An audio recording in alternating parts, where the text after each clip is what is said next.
Hello दोस्तों, आज हम आपके लिए लेकर आए हैं मैथ की क्लास जिसमें हम सीखेंगे गणित का जादू। और आज हमने सारे चैप्टर आपके उतार दिए और आपके एक एक चैप्टर करके आपको इसका परिचय समझाया जाएगा कि मछली उछली वाली चैप्टर में क्या है, कोण और आकृतियाँ में क्या हो सकता है, कितने वर्ग में क्या हो सकता है, हिस्से और दूरी में क्या हो सकता है, क्या यहाँ एक जैसा दिखता है, मैं तेरा गुणनखंड गुणज तू मेरा। हम इस सारे चैप्टर के बारे में आपसे डिस्कशन करेंगे और खाली आज की वीडियो में हम इसका परिचय समझेंगे। आगे की आने वाली वीडियो में हम प्रत्येक चैप्टर को जो है बहुत अच्छी तरीके से आपको समझाने का प्रयास करेंगे। तो चलिए मैं आज आपके लिए परिचय लेकर के चलता हूं कि हमारे हर एक चैप्टर में आखिर है क्या। तो अध्याय 1 में हमारा है मछली उछली। अच्छा, इसमें क्या दिया गया है? तो मछली उछली वाले चैप्टर में दिए गए हैं आपके इनटू और डिवाइड।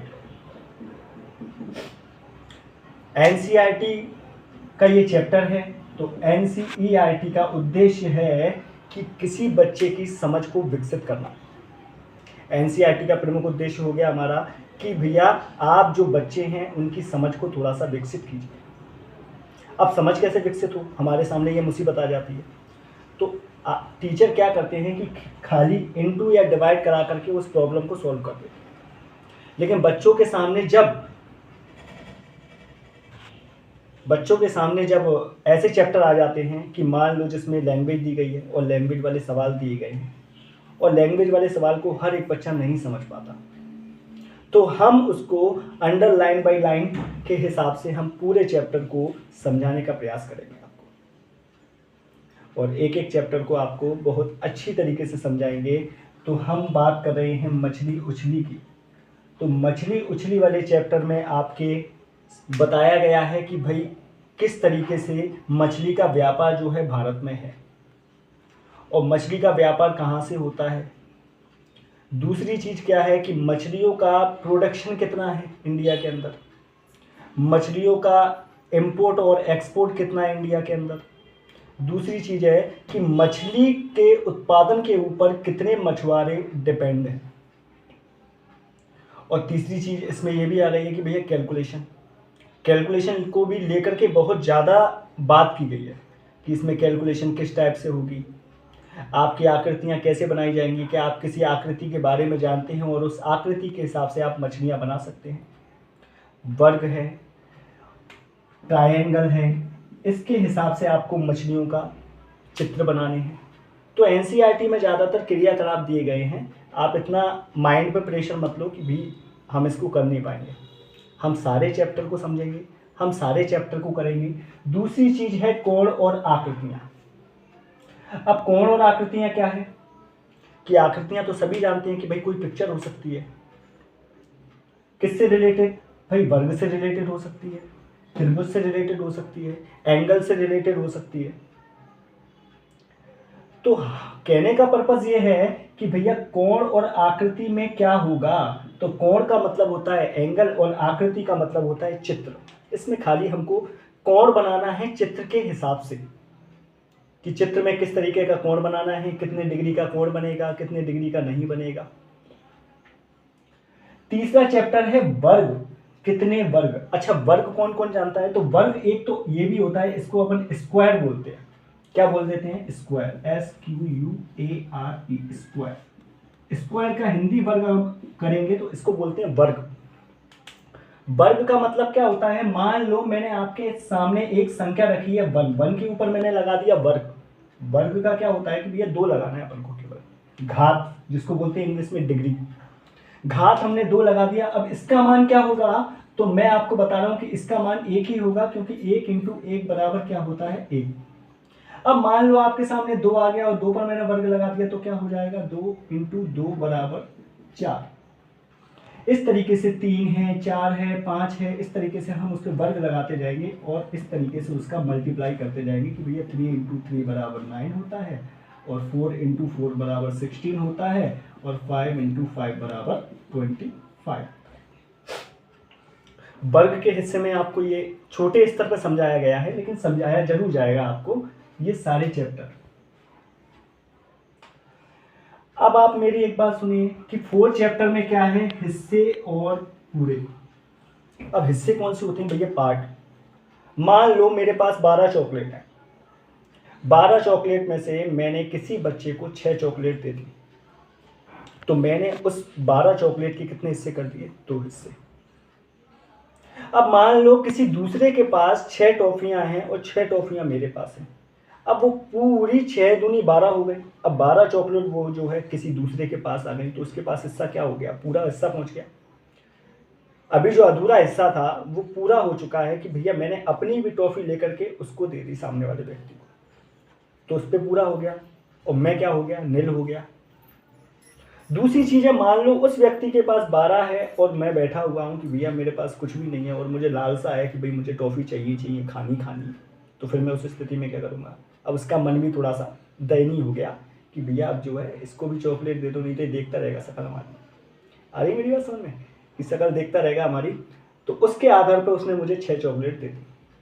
तो भैया उस चॉकलेट के जो थे 12 एक व्यक्ति के पास था, तो अब 2 व्यक्ति के पास वो 6 चॉकलेट में बट गई और हिस्से 2 भागों में कंबाइंड हो गए उसके। तो इस चैप्टर में ये है हिस्से और पूरे के बारे में हमने बात की गई है। ज्यादातर मैं आपको बता दूं, इन जो भी चैप्टर हैं, इन सारी चैप्टर में जितने भी हैं उसमें आकृति को बताया गया है कि भैया चित्र के हिसाब से आप पहचान कीजिए और उसके हिसाब से क्वेश्चन को सॉल्व कीजिए। अब है क्या यहाँ एक जैसा दिखता है, अब ये चैप्टर क्या है 5, क्या यहाँ एक जैसा दिखता है। अब आपको यहाँ पे आकृतियां पहचाननी है, क्या ये बिल्कुल सेम टू सेम है या नहीं है। कि जैसे मान लो एक पेड़ है और पेड़ कैसे आकार का है, ट्रायंगल टाइप का है, बहुत सारे पेड़ होते हैं। अब ये पेड़ तो ट्रायंगल टाइप का है। दूसरी चीज मैंने आपको एक चीज और बनाया कि भैया ये लैंप बना दिया, घर का जो लैंप होता है वो भी इस टाइप का है। तो क्या यह आकृति सेम हो गई या नहीं हुई, तो बिल्कुल सेम होगी ये आकृतियां। वो चैप्टर का नाम क्या कह रहा है कि भैया क्या यहाँ एक जैसा दिखता है कि नहीं दिखता। तो हमें ये पहचानना है कि ये एक जैसा दिख रहा है या नहीं दिख रहा, केवल आकृतियां पहचाननी है इसमें, और दूसरा अदरवाइज काम हमें नहीं करना है इसमें। अब चलिए मैं 6 चैप्टर पे चलता हूं। तो 6 चैप्टर में क्या दिया गया है, गुणनखंड। अब गुणनखंड को इंग्लिश में क्या बोलते हैं, फैक्टर्स बोलते हैं। कि फैक्टर मतलब खंड, किसी भी संख्या को टुकड़ों में बांट देना। अब उदाहरण के तौर पे मैं आपको समझाता हूं, पहले इसको थोड़ा सा मैं तेज कर देता हूं।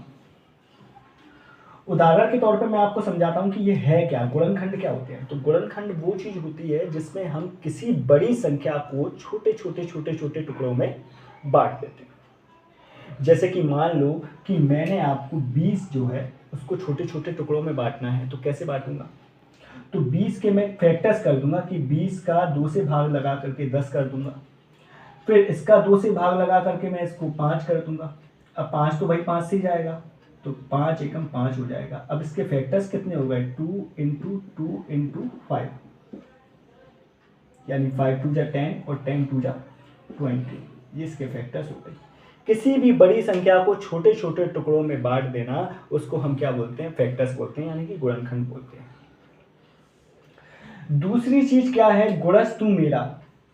अब मान लो आपके सामने 20 ही नंबर है और 20 नंबर दिया गया है कि भैया इसका जो है वो गुणज क्या होगा। तो मैं क्या कहूंगा कि भैया 20 का गुणज जो है, एक तो 10 हो जाएगा, 5 भी हो जाएगा, 2 भी हो जाएगा और 1 भी हो जाएगा। इन चारों के अलावा कोई तीसरा गुणनखंड तो होगा ही नहीं इसका गुणज। कि भैया अगर हम 10 से गुणा करने की सोचे 20 को, तो 20 का गुणा हो सकता है, 5 से गुणा हो सकता है, 2 से गुणा हो सकता है और 1 से भी हो सकता है। अब चलिए, ये आपको मैं आशा करता हूं कि आपको ये समझ में आ गया होगा। अब 7 अध्याय की बात हम बात कर रहे हैं, क्या तुमने पैटर्न देखा। तो मैं आपसे पहले ही कह चुका हूं, चाहे वो मछली उछली चैप्टर हो या कोण और आकृतियां हो या कोई भी अदरवाइज चैप्टर हो, मैं आपसे पहले ही कह चुका हूं कि भैया सॉरी, तो इसमें जो है आपके सामने केवल आकृतियों का ही डिस्कशन किया गया है कि आकृतियां किस तरीके से हमको पहचाननी है। तो ज्यादातर सिलेबस जो है हमारे इसी को बताते हैं। क्या तुम्हें पैटर्न दिखा, तो देखिए इसमें भी पैटर्न की बात हो रही है। यहाँ पे आप नक्शे में देखिए कि नक्शा क्या है, तो नक्शे के आधार पर भी भाई कोई नक्शा बनाओगे आप, तो नक्शे के आधार पर भी हमको एक पेंटिंग दिखेगी, तो उसके आधार पर हमको पहचानना है तीसरा है डिब्बे और स्केच। यहाँ पे भी आकृतियां हैं आपकी कि डिब्बे को देख करके आपको क्या करनी है, कोई आकृतियां बनानी है कि डिब्बा किस टाइप का हो सकता है, वर्ग के आकार का होता है कि रेक्टेंगल के आकार का होता है, वर्ग या क्या नाम है आयत के आकार का होता है, सॉरी। स्केच भी हमको क्या करना है कि स्केच वगैरह जो भरना है या सारी चीज़ें हैं वो हमको इस क्रियाकलाप में बताया गया है। अब 10वें चैप्टर की तरफ चले हम, तो 10वां और 100वां भाग कितना होगा। अच्छा, हम इसी भाग को आपने पढ़ा होगा रैशनल नंबर की भिन्न के बारे में, कि मान लो मैंने एक रोटी है, इस रोटी को एक अकेले खाया, तो मतलब कैसे खाया कि 1/1 यानी एक व्यक्ति खाने वाला है। दूसरी चीज है, इस रोटी के मैंने 2 टुकड़े कर दिए, तो मान लो कि ये कितने व्यक्ति खा रहे हैं, 2 व्यक्ति खा रहे हैं, कि 2 भागों में मैंने बांट दिया, एक तो आपको बांट दिया और एक खुद खा लिया। तीसरी चीज क्या है, मान लो इस रोटी के मैंने 4 टुकड़े कर दिए, तो ये कितना हो गया भैया 1/4 यानी 1/4 भाग हो गया। फिर एक 5वां भाग हो जाएगा, 1/6वां, 1/7वां। इस तरीके से हमने बात करी है कि भैया 10वां और 100वां यानी कि 10वें भाग को हम किस तरीके से प्रदर्शित करेंगे, 1/10 के रूप में, और 100वें भाग को 1/100 के रूप में प्रदर्शित करेंगे। जानते हैं कि मान लो आपने कोई प्लॉट लिया है या कोई खेत अपने नाम लिया है, तो आप क्या करोगे, हमेशा खेत का आकार कैसा होता है या प्लॉट का आकार कैसा होता है, रेक्टेंगल का। बहुत सारे प्लॉट कैसे होते हैं कि भैया जो समान लंबाई के और समान चौड़ाई के भी होते हैं, लेकिन उनको जो है हमको कैलकुलेशन लगानी है कि भैया अब इनकी नपती कैसे करेंगे, इनको नापेंगे कैसे हम, कि इसमें तो हमें 2 ही साइड दिख रही है, एक तो लंबाई दिख रही है और एक क्या दिख रही है, चौड़ाई दिख रही है। तो इसको फॉर्मूले बेस पर हम समझाएंगे आपको कि भैया इसमें कौन कौन से फॉर्मूले लगेंगे और ये भाग कितना घेरता है, कितनी जगह घेरता है, तो ये सारी चीज़ें हम इस वाले चैप्टर में समझेंगे। अध्याय 12 की मैं बात करूं तो अध्याय 12 में आपको एक स्मार्ट चार्ट दिया गया है। स्मार्ट चार्ट इसलिए दिया गया है, ये चार्ट बच्चों को स्मार्ट तरीके से पढ़ने पर मजबूर करेगा। और बच्चे ज़्यादातर बोर हो जाते हैं, मैथ सब्जेक्ट एक ऐसा है, तो मैथ से बोर होने लगते हैं, तो उसके लिए NCERT पैटर्न के आधार पर उन्होंने मैथ को जो है वो एक कहानी के रूप में बनाया हुआ है, कि कहानी के रूप में हम थोड़ा सा डिस्कशन करेंगे और उसको समझेंगे बहुत सारे क्रियाकलाप करके। तीसरा है गुणा और भाग के तरीके। अब देखिए, गुणा और भाग तो ऐसा तो है नहीं है कि गुणा और भाग के बारे में कोई ना जानता हो, तो सभी लोग गुणा और भाग के बारे में जानते ही हैं, क्योंकि हमारी शुरुआत ही यहीं से होती है। हमारी शुरुआत किन अध्याय से होती है, हमारी शुरुआत होती है प्लस, माइनस, इंटू और डिवाइड से। लेकिन हम ये नहीं समझ पाते कि इनकी इंपोर्टेंस हमारी जिंदगी में है क्या। अब एक चीज और है, मैं प्लस माइनस और इंटू डिवाइड के ऊपर भी एक वीडियो बनाऊंगा, उसकी डिस्क्रिप्शन में मैं एक लिंक शेयर कर दूंगा उसकी, तो इसकी वीडियो अलग से देखना आप लोग। तो उसको बनाने का मेरा उद्देश्य एक है कि अपन प्लस, माइनस और इंटू डिवाइड के बारे में बेहतर जानकारी प्राप्त कर लें, फिर हमको आगे तक जो है वो प्रॉब्लम नहीं आती है। फर्स्ट क्लास से लेकर के जितने भी बड़ी क्लास के बच्चे हैं 10th क्लास तक के, वो प्लस माइनस को सीख सकते हैं। अब मेरी एक बात सुनिए कि गुणा और भाग के तरीके क्या हैं। तो गुणा और भाग करने का हम बिल्कुल सिंपल तरीका आपको बताएंगे कि हमें गुणा की जरूरत क्यों पड़ती है, कि हम चाहें तो प्लस भी तो कर सकते हैं, हम चाहें तो माइनस भी तो कर सकते हैं, लेकिन प्लस को इनटू में डिवाइड करने के लिए जब ज़्यादा समूह इकट्ठे हो जाते हैं, मान लो कि मैं 2 करके जोड़ रहा हूँ, तो ये 6 हो रहा है। रफ कर देता हूँ मैं, उसकी बात बता दूँ आपको कि मान लो मैंने 2 कितनी बार लिखूंगा, 10 बार आया, नहीं लिख पाऊंगा 10 बार, बहुत मेरा जो है पेज भी कवर नहीं कर पाएगा इतनी चीज़ों को। तो मैंने यहाँ पे जोड़ा, ये 8 हो गया। मैं चाहता 2 इंटू, अब 2 कितनी बार है, 1 2 3 4 बार है, तो मैंने कर दिया इसको 8। तो सिंपल है, गुणा और भाग इसीलिए बनाए गए हैं कि आप जो है वो बड़ी संख्या को छोटे स्तर पर कर दो। प्लस गुणा को करता है और माइनस जो है वो भाग को करता है। अगर इसकी फुल वीडियो अगर आपको देखनी है तो आप मेरी सेकंड वीडियो में जरूर ज्वाइन करें। अब चलिए मैं आपको लेकर के चलता हूँ कितना बड़ा और कितना भारी। अब देखिए, इसमें बड़े से हम समझ रहे हैं और भारी से हम समझ रहे हैं कि भैया इसमें किसकी बात की गई है। तो इसमें बात की गई है किसी चीज़ के बड़े होने की, कि कोई चीज़ कितनी बड़ी हो सकती है छोटी की तुलना में, और कितनी भारी हो सकती है, ये हमको केवल आकृतियों के तौर पर पहचान करनी है। तो मैं आपसे हर बार यही कह रहा हूँ कि प्रत्येक चैप्टर में आपको यही बताया गया है कि भैया आप जो है आकृतियों को समझें और जितने भी प्रैक्टिकल हैं वो कीजिए, क्रियाकलाप कीजिए, और क्रियाकलाप के आधार पर आपको मैथ बिल्कुल सिंपल तरीके से समझ में आएगा।